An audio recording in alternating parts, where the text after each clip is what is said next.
Jangan pernah katakan begini, ikut mazhab apa ikut Nabi. Itu artinya belum belajar. Tapi jangan kita cela, itu pernyataan aneh. Karena kalau orang ngaji fikih nggak mungkin berkata demikian. Karena mazhab itu bukan kelompok, mazhab itu yang merangkum, mendokumentasikan berbagai pengetahuan yang bersumber dari Nabi. Cenderung pada sesuatu bahasa Arabnya madzhaba ilaihi. Karena kepanjangan disingkat mazhab. Maka di sini kita kenal pilihannya Imam Syafi'i, mazhab asy-Syafi'i. Pilihannya Imam Ahmad, mazhab Hambali. Pilihan Imam Abu Hanifah, mazhab Hanafi. Pilihan Imam Malik, mazhab. Nah, mazhab itu bukan kelompok-kelompok. Dan semua kita itu kalau ngaji sekarang, itu sanadnya akan tersambung ke mazhab tadi. Kenapa? Karena Nabi itu singkatnya gini, Nabi ngajar ada sahabat. Sepeninggal Nabi, sahabat ngajar. Semua diajarkan. Itu zaman Nabi, zaman sahabat, zaman tabi'in, mereka punya kekuatan untuk mengingat. Dan hebatnya hafalan mereka di dalam kepala. Karena orang sekarang hafalnya di luar kepala. Di luar kepala itu belum hafal. Mereka itu hafalnya di dalam kepala. Nah, bertambahnya masa, berubah eranya, berkurang ingatannya. Karena orang dulu tuh maksiatnya sedikit.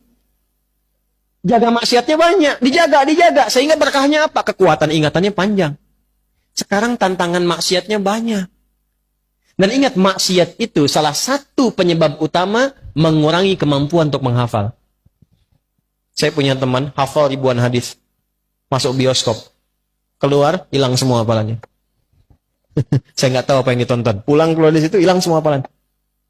Ingat, maksiat menghilangkan keberkahan. Imam Syafi'i ngadu kepada gurunya Imam Waqi. Syakautu waqi'an an su'i hifdzi fanasahani an atrukal ma'asi faqala al-ilmu nurun wa nurullahi la yunzalul 'asi. Saya mengadu kepada guruku Imam Waqi tentang buruknya hafalanku. Kebayang enggak buruknya hafalan Imam Syafi'i? Mungkin beda titik, beda koma. Kata Imam Waqi gurunya, tinggalkan maksiat karena maksiat itu mencegah cahaya ilmu dari Allah masuk dalam kalbumu. Balik ke sini teman-teman sekalian, fokus baik-baik. Kembalikan ke kita di sini, apa yang kita lakukan? Kumpulkan yang tadi itu, ulama dulu banyak mengingat, tapi masa setelahnya kan banyak membaca. Mengingatnya kurang, kemampuan menurun. Maka ada 4 bintang ulama yang menyalin hafalannya dalam kitabnya. Kalau orang sekarang, kitab orang disalin begini, dihafalin. Ulama dulu dihafal dulu, hafalannya nyalin kitab. Kitab itu disalin dengan hafalannya. Hafal, salin kitab.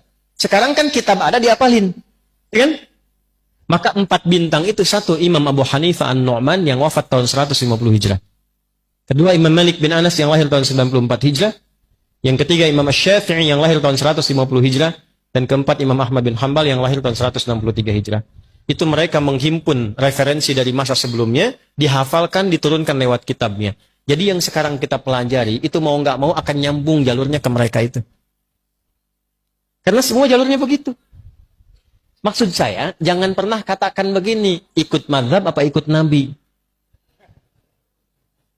Itu artinya belum belajar. Tapi jangan kita cela, itu pernyataan aneh. Karena kalau orang ngaji fikih, nggak mungkin berkata demikian. Karena mazhab itu bukan kelompok, mazhab itu yang merangkum, mendokumentasikan berbagai pengetahuan yang bersumber dari Nabi. Kita nggak mungkin kita dapatkan langsung akses ke Nabi. Siapa yang sekarang pernah ketemu Nabi? Saya pulang. Nih, Anda belajar salat dari mana? Nggak mungkin langsung dari Nabi. Oh, tadi saya ketemu Nabi, mimpi kok diajarin begini. Nggak bisa. Kita harus urut riwayatnya dari mana. Nah, kalau kita urut-urut yang mengajarkan dari takbir sampai salam, ketemunya jalurnya di mazhab juga. Ketemunya di situ. Dari mana taunya bismillah dijaharkan? Pernah ketemu Nabi? Tidak. Diurut sipulan sampai ke Asy-Syafi'i. Asy-Syafi'i menerima dari gurunya sipulan sampai ke Nabi. Urutan itu disebut dengan sanad namanya. Di Sahih Muslim ada babul isnad di muqaddimah. Babul isnad minad din. Jadi urutan dalam penyampai riwayat itu termasuk dalam agama. Jadi kalau salah menerima ilmunya bisa salah ibadahnya. Nah, kita punya itu dalam Islam. Nah, dalam hal yang ada perbedaan, yang tidak sama, belajar caranya supaya tidak saling menjatuhkan. Tidak saling mencela dan merasa benar sendiri. Padahal mungkin orang lain punya alasan yang berbeda dengan kita, cuma sumbernya kembali ke Nabi.